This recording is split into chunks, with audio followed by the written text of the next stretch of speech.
Bom, sobre o esoterismo cristão, a gente tem que entender que é diferente de cristianismo esotérico. O termo cristianismo esotérico, ele traz a impressão de que existe um grupo secreto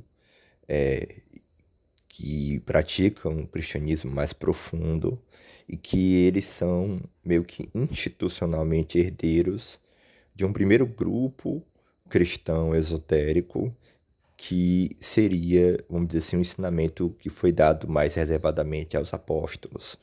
Então, o cristianismo esotérico é a crença de que existe um movimento esotérico no interior da cristandade, né? E que, de alguma forma, essa iniciação perpetua e começou lá com os apóstolos, tá? Esoterismo cristão é o termo mais adequado, por quê? Primeiro, porque o esoterismo ele é uma categoria mais universal.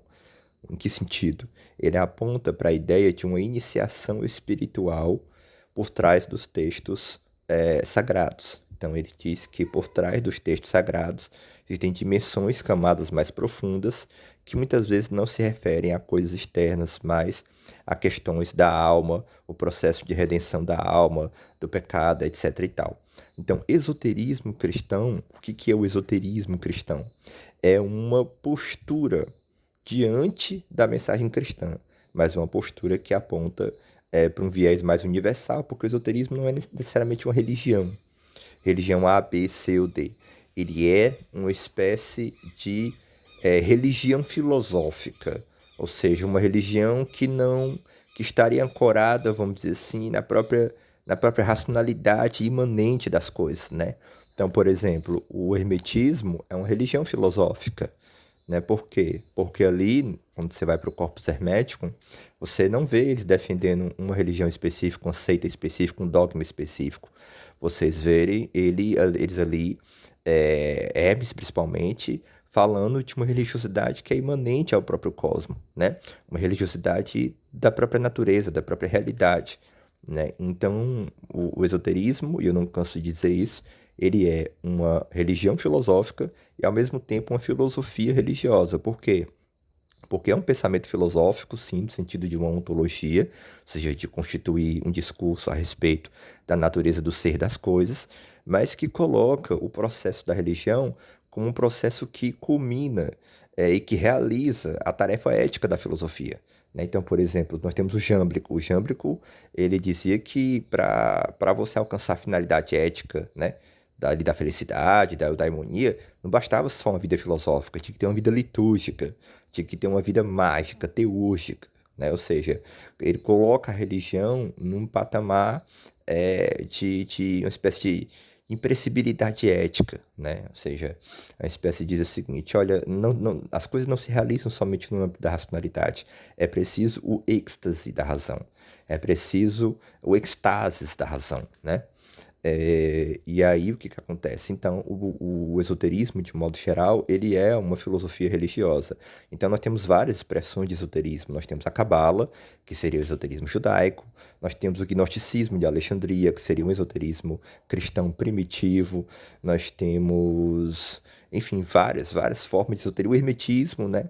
O hermetismo alexandrino, como uma espécie de esoterismo greco-egípcio, greco-romano, e etc. Então a expressão mais correta é esoterismo cristão.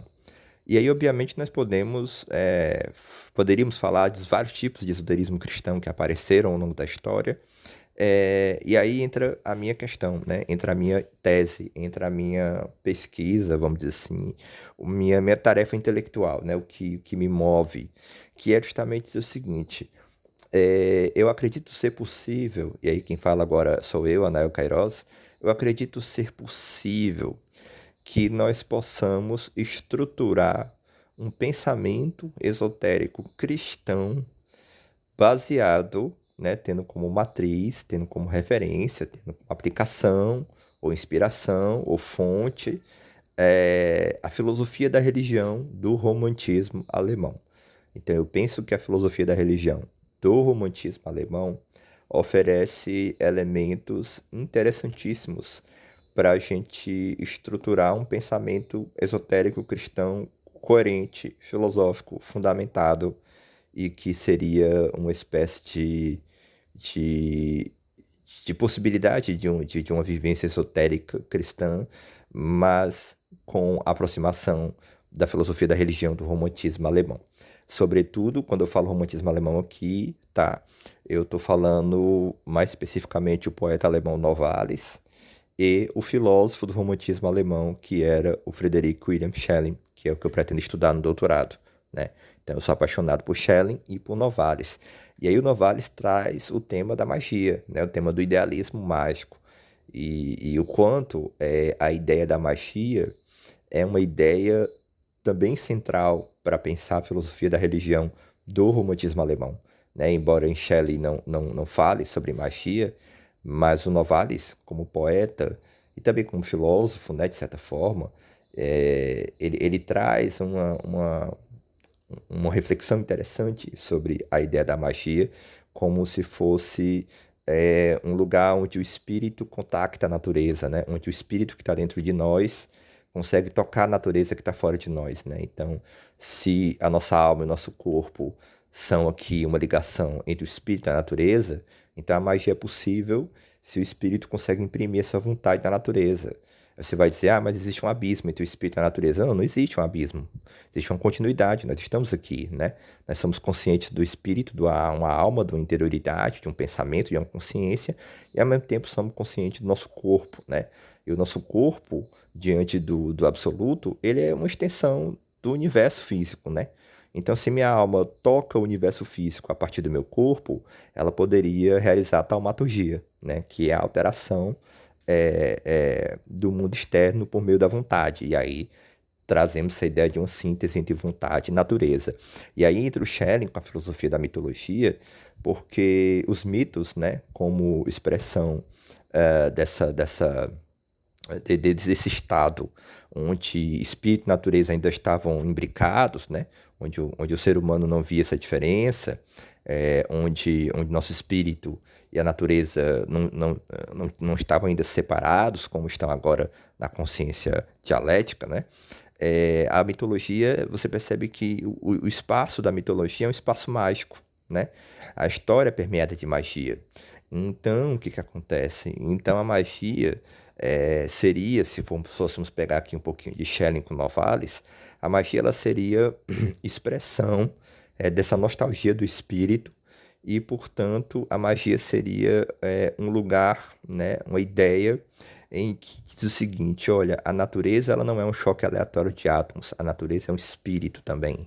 A natureza é espírito invisível. Desculpa, a natureza é espírito visível. E o espírito é natureza invisível. E aí lembramos o Schelling da filosofia da natureza, né? Então essa fala do Schelling, muito emblemática das suas ideias para uma filosofia da natureza, ressoa no conceito de idealismo mágico do Novalis. E aí o que que acontece? A gente pode construir a partir dessa filosofia uma filosofia da revelação, né? Talvez uma teosofia da revelação, né? No sentido de dizer o seguinte, nós temos um embasamento cristológico, filosófico a partir do Schelling, mas uma cristologia que abarca e se desdobra também num raciocínio sobre a magia, né? Numa reflexão sobre a magia, portanto um cristianismo mágico. No caso, Novalis e Schelling eles eram protestantes, né? Então seria um protestantismo mágico, né? Acho que Novalis era católico, se não me engano. Agora me pegou agora, não me falhou a memória sobre isso. Mas, obviamente que isso aí ressoa no catolicismo mágico de Pico della Mirandola Marsilio de Ficino, né? E Giordano Bruno também. Então, o romantismo dialoga muito forte com o neoplatonismo florentino ali do Renascimento, né? E aí já seria um outro tópico para outro áudio. Enfim, esse aqui já tá muito longo. É isso.